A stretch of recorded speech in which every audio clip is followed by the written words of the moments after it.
Hello नमस्कार दोस्तों। उजाला coaching centre के व्हाट्सअप ग्रुप में जो टेस्ट हुआ था उसकी व्याख्या को लेकर उजाला कोचिंग सेंटर के यूट्यूब चैनल पर आपका स्वागत है।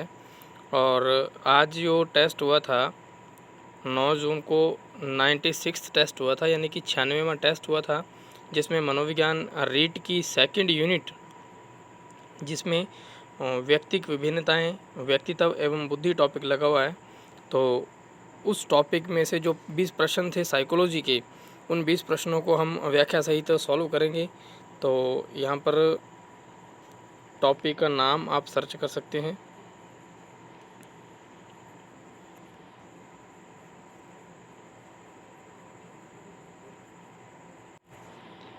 ये है सेकंड यूनिट में लगा हुआ टॉपिक, व्यक्तिक विभिन्नताएं, व्यक्तित्व एवं बुद्धि। तो चलिए स्टार्ट करते हैं, ज़्यादा समय वेस्ट ना करते हुए। टेस्ट सीरीज में जो 20 प्रश्न हुए थे उनको व्याख्या सहित हल करते हैं, देखते हैं क्या कुछ प्रश्नों में है। और उनके सभी ऑप्शन को अगर आप ध्यानपूर्वक समझ लेते हैं तो यहाँ से काफ़ी मैटर आपका क्लियर हो जाएगा। तो चलिए फर्स्ट क्वेश्चन है, चार्ल्स स्पीयरमैन के अनुसार प्राथमिक क्रियाएं में होती है। एनसीईआरटी बुक से लिया गया, 11th की क्लास की बुक से लिया गया ये प्रश्न है।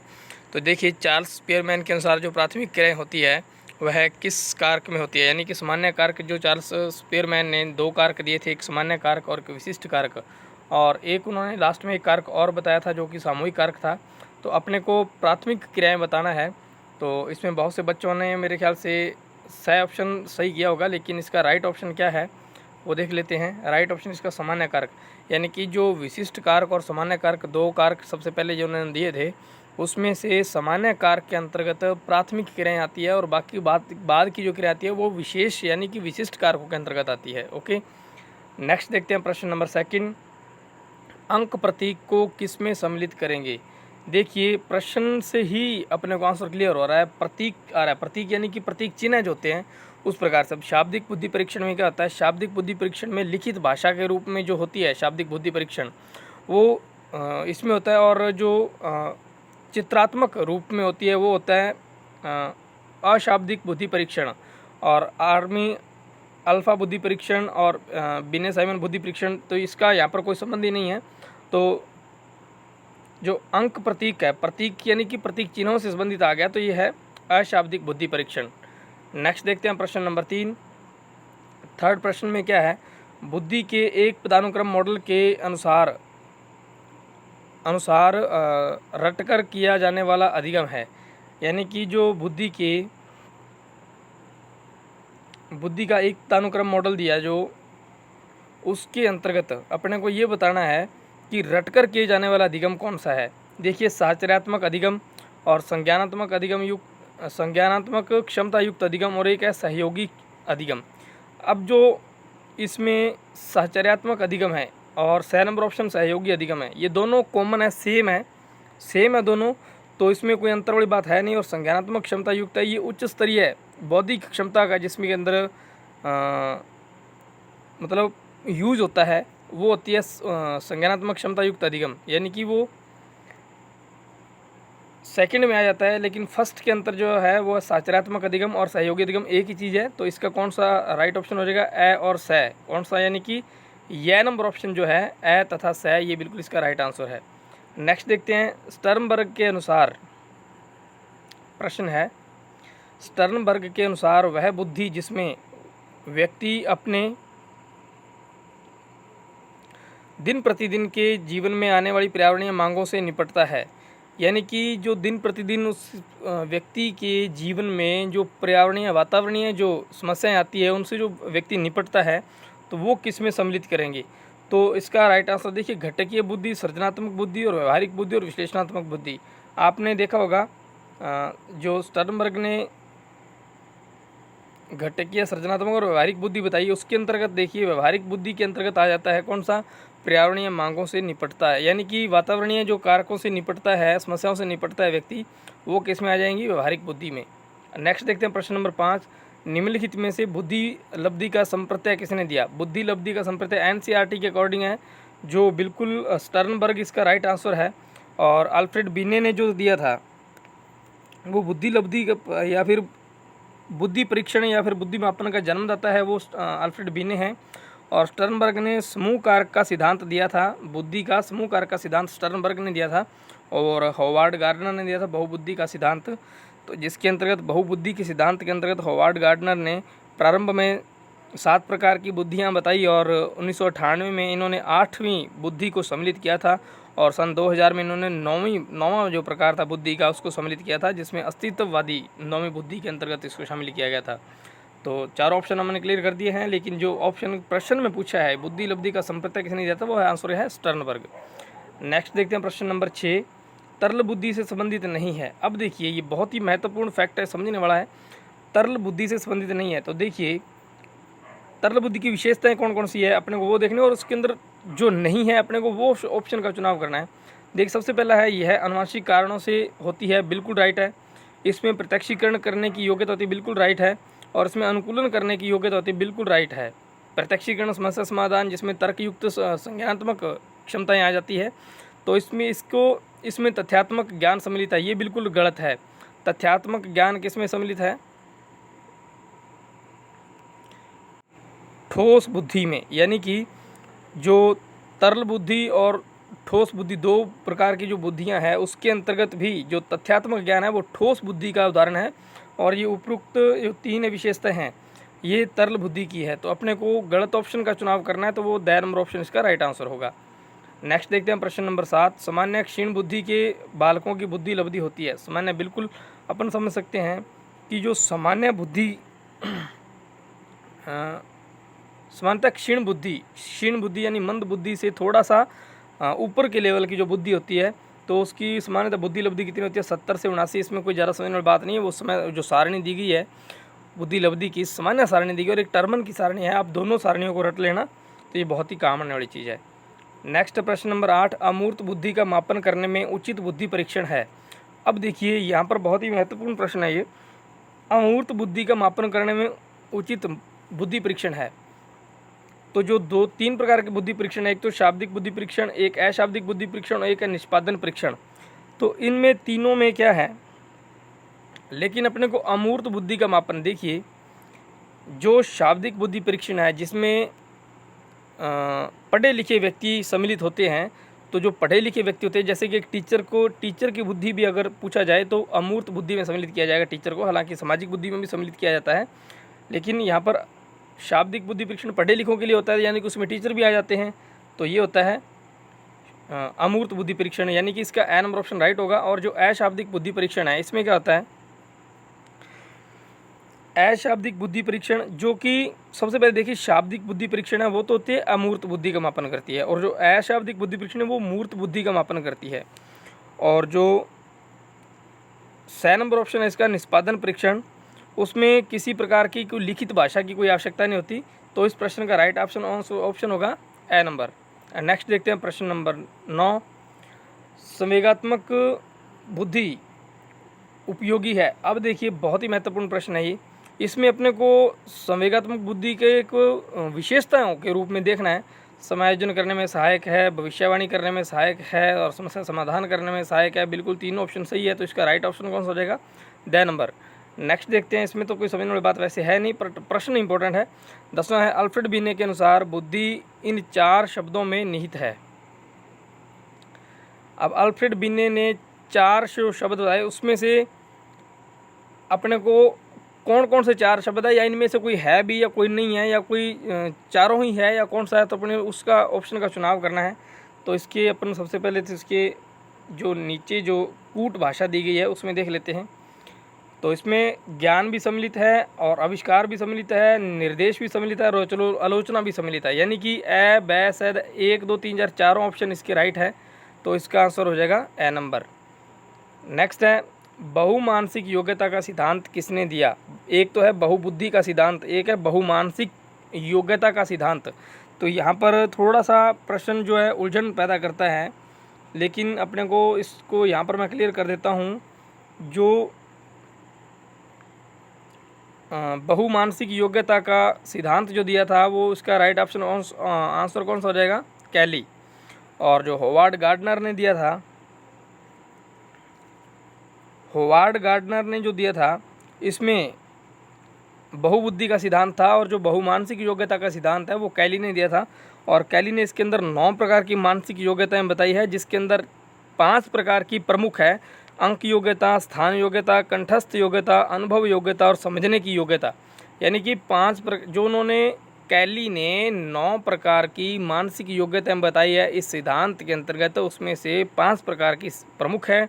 कौन कौन सी है? अंक योग्यता, स्थान योग्यता, कंठस्थ योग्यता, अनुभव योग्यता और समझने की योग्यता। इंपॉर्टेंट है, तो इस चीज़ को थोड़ा ध्यान रखना। और जो थॉर्नडाइक ने दिया था वो इसमें नहीं है। नेक्स्ट देखते हैं प्रश्न नंबर 12। कल्पना शक्ति के आधार पर व्यक्तित्व का विभाजन किसने किया? तो कई बार बच्चे क्या करते हैं, कल्पना शक्ति के आधार पर जीन पियाजे को समझ लेते हैं, लेकिन यहाँ पर जो बुद्धि के व्यक्तित्व की बात की जा रही है, तो कल्पना शक्ति के आधार पर व्यक्तित्व का जो विभाजन किया था वो थॉर्नडाइक ने किया था। ये प्रश्न हमने 2-3 बार डाल दिया है। और जो आइंजैक है उन्होंने व्यक्तित्व का वर्गीकरण किया था। कौन कौन से व्यक्तित्व का वर्गीकरण किया था? बहिर्मुखी, अंतर्मुखी, साइकोटिज्म, न्यूरोटिज्म। तो इस बात को थोड़ा सा विशेष रूप से ध्यान रखना, इसका भी हमने बता दिया है। तो बाकी नेक्स्ट देखते हैं प्रश्न नंबर 13। व्यक्तित्व को प्रभावित करने वाले कारकों में विद्यालय के अनुभवों को सबसे ज़्यादा महत्वपूर्ण किसने माना है? विद्यालय के अनुभवों को सबसे ज़्यादा महत्वपूर्ण, ये इस फैक्ट को याद कर लेना, क्योंकि विद्यालय से संबंधित है तो साइकोलॉजी में प्रश्न आने की पूरी संभावना है। और 13 नंबर प्रश्न का राइट ऑप्शन कौन सा हो जाएगा?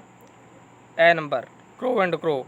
और जो फ्रांसीसी गाल्टन ने क्या किया? फ्रांसीसी गाल्टन ने व्यक्तित्व के लिए प्रश्नावली विधि का सर्वप्रथम प्रयोग किया था, तो वो थे फ्रांसीसी गाल्टन।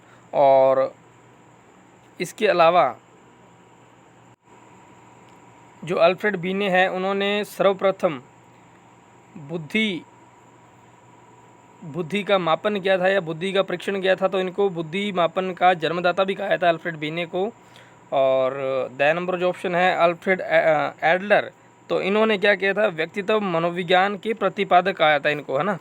तो एक बार फिर से देख ली 4 ऑप्शन। इस प्रश्न का जो राइट आंसर है वो तो है क्रो एंड क्रो, लेकिन जो 2 नंबर ऑप्शन है इन्होंने व्यक्तित्व के लिए प्रश्नावली विधि का सर्वप्रथम प्रयोग किया था। और अल्फ्रेड बीने जो है इन्होंने बुद्धि मापन का सर्वप्रथम प्रयोग किया था। और इसके अलावा बुद्धि मापन या बुद्धि परीक्षण का भी कह सकते हैं। और जो अल्फ्रेड एडलर है इन्होंने व्यक्तित्व विभिन्नता के लिए व्यक्तिक मनोविज्ञान के इनको प्रतिपादक कहा जाता है। तो नेक्स्ट देखते हैं प्रश्न नंबर 14। बहुत ही इंपॉर्टेंट प्रश्न है, कई प्रकार से हम इस प्रश्न को डाल चुके हैं। प्रासंगिक अंतर्बोध परीक्षण में एक बार में कितने कार्डों का प्रयोग होता है? यानी एक बार में कितने, तो पिछली बार मैंने डाला था खाली कार्डों की संख्या, तो खाली कार्डों की संख्या तो होती है 1, ठीक है। और कुल कार्ड जो होते हैं वो होते हैं 31, ठीक है। और इसमें प्रश्न पूछा है एक बार में कितने कार्डों का प्रयोग होता है, तो एक बार में कार्डों का प्रयोग होता है वो होते हैं 20 कार्ड, ठीक है। और इसमें 30 प्लस 1 कार्ड जो होता है वो खाली होता है, तो टोटल कितने कार्ड हो जाएंगे? 31। ध्यान रखना, टोटल कार्ड 31, यानी कि कुल 30 प्लस 1 खाली कार्ड भी होता है, इसमें विशेष रूप से समझने वाली बात है। और जो 20 कार्ड होते हैं उनमें से 19 कार्ड तो सचित्र होते हैं और 1 उनमें से रिक्त होता है। और जो टोटल 30 कार्ड होते हैं उनमें देखिए 30 कार्डों में क्या होता है, 10 पुरुषों पर होते हैं, 10 महिलाओं के लिए होते हैं और 10 दोनों के लिए मिक्स होते हैं। और 1 कार्ड फिर भी इसमें खाली होता है, यानी 31 कार्ड कुल होते हैं। और एक चीज़ और इसमें विशेष है कि 14 वर्ष से अधिक व्यक्तियों के लिए, 14 वर्ष से अधिक बालकों के लिए यह उपयुक्त है। यह प्रश्न आपको बढ़िया तरीके से समझ में आ गया होगा। नेक्स्ट देखते हैं प्रश्न नंबर 15। अंतर्मुखी व्यक्तियों से संबंधित नहीं है। अब अंतर्मुखी व्यक्तियों की विशेषता नहीं है बताना है, तो इसका आपने राइट आंसर अपने सेलेक्ट कर लिया होगा। चलिए हम बताते हैं। इसमें देखिए पहले ऑप्शन में क्या लिखा है? उत्तम भाषण। 2 नंबर में लिखा है उत्तम लेखन। उत्तम लेखन जो है वो अंतर्मुखियों की विशेषता है। और निर्णय क्षमता कमज़ोर होती है उनकी, ये अंतर्मुखी व्यक्तित्व की विशेषता है। और चिंता युक्त रहते हैं। तो अगर वहाँ पर आपको एक चीज़ देखना होगा, चिंता मुक्त या चिंता युक्त। यहाँ पर चिंता युक्त लिखा है तो अंतर्मुखी, अगर चिंता मुक्त आ जाता तो बहिर्मुखी बालकों की विशेषता होती, बहिर्मुखी व्यक्तियों की विशेषता होती है ना। तो यहाँ पर जो ए नंबर ऑप्शन इसका राइट ऑप्शन हो जाएगा उत्तम भाषण। और नेक्स्ट देखते हैं प्रश्न नंबर 16। एरिक्सन के अनुसार आप व्यक्तित्व समायोजन नहीं कर सकते यदि आप अपने आप को नियंत्रित करने में असमर्थ हैं, समर्थी योग्य एवं परिश्रमी हैं, कोई उत्तरदायित्व वहन करने में असमर्थ हैं, स्वयं पर एवं दूसरों पर विश्वास करते हैं। तो 16 नंबर प्रश्न का राइट ऑप्शन कौन सा हो जाएगा? ए नंबर, अपने आप को नियंत्रित करने में असमर्थ। देखिए व्यक्तित्व समायोजन नहीं कर सकते। आप कैसी स्थिति में व्यक्तित्व समायोजन नहीं कर सकते? यदि आप अपने आप के ऊपर ही नियंत्रण करने में असमर्थ, आपका खुद के ऊपर ही नियंत्रण नहीं है, तो आप व्यक्तित्व समायोजन नहीं कर सकते कहीं भी किसी भी परिस्थिति में। तो राइट ऑप्शन इसका कौन सा हो जाएगा? ए नंबर ऑप्शन। बिल्कुल सिंपल सा क्वेश्चन है। नेक्स्ट देखते हैं प्रश्न नंबर 17। प्रश्नावली व्यक्तित्व परीक्षण की कौन सी विधि है? प्रक्षेपी विधि, अर्ध प्रक्षेपी विधि, अप्रक्षेपी विधि या व्यक्तिगत विधि? तो इसमें जो व्यक्तित्व मापन की जो विधियां हैं उसको आप डिटेल से पढ़ लेना। उसके अंदर सभी प्रकार की अलग अलग बताई हुई है, लेकिन ये प्रश्न पिछली भर्ती परीक्षाओं में आया हुआ है। तो इसका राइट ऑप्शन कौन सा हो जाएगा? व्यक्तिगत विधि। जो प्रश्नावली है वो व्यक्तित्व परीक्षण की व्यक्तिगत विधि है। तो यानी कि व्यक्तिगत यानी कि स्पेशली एक व्यक्ति के रूप में, खुद के रूप में इस पर परीक्षण किया जाता है, तो इसलिए इसको व्यक्तिगत विधि कहा जाता है। नेक्स्ट देखते हैं प्रश्न नंबर 18। विकास में व्यक्ति की भिन्नता को समझने के लिए क्या महत्वपूर्ण है? तो इसमें देखिए, विकास में व्यक्ति की भिन्नता को समझने के लिए क्या महत्वपूर्ण है? वंशागति विशेषताओं के साथ साथ पर्यावरणीय कारकों एवं उनकी पारस्परिक क्रिया पर विचार करना। वंशागति विशेषताओं पर विचार करना जो प्रत्येक व्यक्ति को जीवन में विशेष शुरुआत देती है। पर्यावरणीय कारकों पर विचार करना जो लोगों को प्रभावित कर रहे हैं। शरीर एवं मस्तिष्क के परिपक्वन पर विचार करना। तो इसका राइट जो ऑप्शन है वो हो जाएगा ए नंबर, यानी कि वंशागति विशेषताओं के साथ साथ पर्यावरणीय कारकों एवं उनकी पारस्परिक क्रिया पर विचार करना। देखिए प्रश्न को समझिए, प्रश्न में क्या लिखा है? वंशानुगत यानी जो आपकी आनुवंशिक विशेषताएं हैं उनके साथ साथ जो पर्यावरणीय कारक है, यानी कि आपके परिवेश के जो कारक हैं उनको एवं उनकी पारस्परिक क्रिया, उनकी आपस में होने वाली क्रियाओं पर विचार करना ही व्यक्ति की भिन्नता को समझने के लिए सबसे ज़्यादा महत्वपूर्ण है। यही ऑप्शन इसका राइट ऑप्शन होगा। प्रश्न के ऑप्शन को थोड़ा ध्यान से समझिए। सेकंड में लिखा है कि वंशागति विशेषताओं पर विचार करना जो प्रत्येक व्यक्ति को जीवन में विशेष शुरुआत देती है। तो इसमें सिर्फ एक ही विशेषता दी गई है, पर्यावरणीय कारकों पर विचार करना जो दो लोगों को प्रभावित करती है। तो ये भी सिर्फ इसमें पर्यावरणीय कारकों के बारे में दिया गया है, लेकिन ये भी नहीं हो सकता। और शरीर एवं मस्तिष्क के परिपक्वन पर विचार करना, तो इसमें शरीर एवं मस्तिष्क की बात आ गई है, लेकिन व्यक्ति की भिन्नता की बात करनी है तो उसमें सभी कारकों को सम्मिलित किया जाएगा, इसलिए इसका ए नंबर ऑप्शन राइट आंसर हो जाएगा। नेक्स्ट देखते हैं प्रश्न नंबर 19। थोड़ा सा डिटेल में जाना पड़ेगा आपको। सीटेट का प्रश्न डाला है। होवार्ड गार्डनर के बहुबुद्धि सिद्धांत के अनुसार निम्नलिखित विशेषताओं से युक्त एक व्यक्ति की बुद्धि को किस प्रकार से वर्गीकृत किया जाता है? तो विशेषताएं कौन सी विशेषता लिखी है? दूसरों की मनोदशा, स्वभाव, प्रेरणा तथा अभिप्राय को उचित तरीके से पता लगाने एवं प्रतिक्रिया करने की योग्यता है। तो 19वें प्रश्न का राइट आंसर अपने को ध्यान में देखना है। अंतर व्यक्ति यानी कि विभिन्न प्रकार के व्यक्तियों के बारे में क्या आपने उसकी अलग अलग प्रकार के व्यक्तियों की मनोदशा, उनका अलग अलग प्रकार का स्वभाव, अलग अलग प्रकार की उनकी प्रेरणा और उनकी प्रेरणाओं से संबंधित जो अभिप्राय और उनके उचित तरीके का पता लगाने के लिए जो प्रतिक्रियाओं की योग्यता है वो अंतर्व्यक्तिक कहलाती है ना। नैदानिक भी नहीं कहती। नैदानिक में कहता निदान करना किसी चीज़ का प्रकृतिवादी यानी कि प्रकृति से संबंधित होगी, भौतिकवादी भी, और अंतर्व्यक्तिक यानी कि व्यक्तित्व से संबंधित होगी। तो इसमें बहुबुद्धि की सिद्धांत की ये विशेषता है, तो इसको थोड़ा ध्यान में रखना। होवार्ड गार्डनर ने ये स्पष्ट रूप से लिखा हुआ है, मनोदशा, स्वभाव, प्रेरणा तथा अभिप्राय को उचित तरीके से पता लगाने एवं प्रतिक्रिया करने की जो योग्यता है उसे अंतर्व्यक्ति कहते हैं। ओके, नेक्स्ट देखते हैं प्रश्न नंबर 20, यानी कि आज का लास्ट प्रश्न इस टेस्ट सीरीज के 96वें टेस्ट का लास्ट प्रश्न। व्यक्तिगत विविधता वाले बच्चों को पढ़ाने के लिए ऐसे विद्यालय होने चाहिए जहां शिक्षक, सीटेट का प्रश्न है, ये भी आया हुआ प्रश्न है, रिपीटेड प्रश्न डाला है। तो इसमें देखिए, विविध अधिगम आवश्यकताओं के अनुसार विभिन्न शिक्षण अधिगम प्रविधियों का प्रयोग करने में प्रशिक्षित हो, विशिष्ट व्यक्तिगत विविधताओं वाले बच्चों को पढ़ाने के लिए प्रशिक्षित हो, बच्चों को समरूप अधिगमकर्ता बनाने में प्रशिक्षित हो, और व्यक्तिगत विविधताओं के आधार पर वर्गीकृत की गई कक्षाओं में विभिन्न वर्गों में पढ़ा सकें। देखिए, इसमें वर्गों की बात कही है, तो वर्गों से संबंधित तो बिल्कुल भी नहीं होगा, क्योंकि व्यक्तिगत जो विविधताएं होती है उनके आधार पर वर्गीकृत की गई कक्षाओं के विभिन्न वर्ग जो होते हैं, जैसे कि कक्षा का ए वर्ग हो गया, कक्षा का बी वर्ग हो गया, कक्षा का सी वर्ग हो गया, तो व्यक्तिगत विविधताओं के आधार पर वर्गीकृत कक्षाओं के वर्ग नहीं बनाए जाते। तो इसमें देखिए, ये तो ऑप्शन बिल्कुल भी हो नहीं सकता, 10 नंबर तो। और 6 नंबर में क्या लिखा है? बच्चों को समरूप अधिगमकर्ता बनाने में प्रशिक्षित, यानी कि बच्चों को अधिगमकर्ता बनाने में प्रशिक्षित करने में कोई जरूरी नहीं है शिक्षक का होना, बच्चों पर अधिगमकर्ता यानी कि अधिगमकर्ता खुद है तो बच्चों के ऊपर अधिगम से संबंधित वो परीक्षण कर सकता है, उनको ज्ञान से संबंधित शिक्षा दे सकता है। और बी नंबर ऑप्शन में क्या है, विशिष्ट व्यक्तिगत विविधताओं वाले बच्चों को पढ़ाने के लिए प्रशिक्षित हो। व्यक्तिगत विविधताओं वाले बच्चों को पढ़ाने के लिए प्रशिक्षित हो, जरूरी नहीं है कि सिर्फ व्यक्तिगत विविधताओं वाले ऑप्शन, यही इसका राइट ऑप्शन है। विशिष्ट व्यक्तिगत विविधताओं वाले बच्चों को पढ़ाने के लिए प्रशिक्षित हो। एक शिक्षक का विशिष्ट प्रकार के बालकों को ध्यान में रखते हुए उनको उसी प्रकार से पढ़ाने में प्रशिक्षित होना बहुत आवश्यक है। तो इसका राइट ऑप्शन कौन सा हो जाएगा, बी नंबर ऑप्शन। यानी कि ना तो इसका द नंबर है, ना इसका स नंबर है और ना ही इसका ए नंबर है। तो इसका राइट ऑप्शन कौन सा हो जाएगा, बी नंबर। ये तो थे आज के 20 प्रश्न। लास्ट प्रश्न को आप वीडियो को थोड़ा बैक करके दोबारा फिर से देख लेना, आपको अच्छे समझ में आ जाएगा। और हमने कोशिश की है महत्वपूर्ण एनसीईआरटी से और कुछ प्रीवियस ईयर भर्ती परीक्षाओं में आए हुए और कुछ अपनी पब्लिकेशन बुक से लिए गए प्रश्न आपके टेस्ट सीरीज में जो इंक्लूड किए थे उनको व्याख्या सहित तो सॉल्यूशन आपको दिया है। और आई होप आपको बढ़िया तरीके से समझ में आ गया होगा। और यदि आपको बढ़िया तरीके से समझ में आ गया है तो आपको कैसा लगा वीडियो, क्या आपको समझ में आ गया, तो इसके बारे में आप कमेंट बॉक्स में ज़रूर अपनी राय शेयर कीजिए। थैंक यू, गुड बाय, जय हिंद, जय भारत।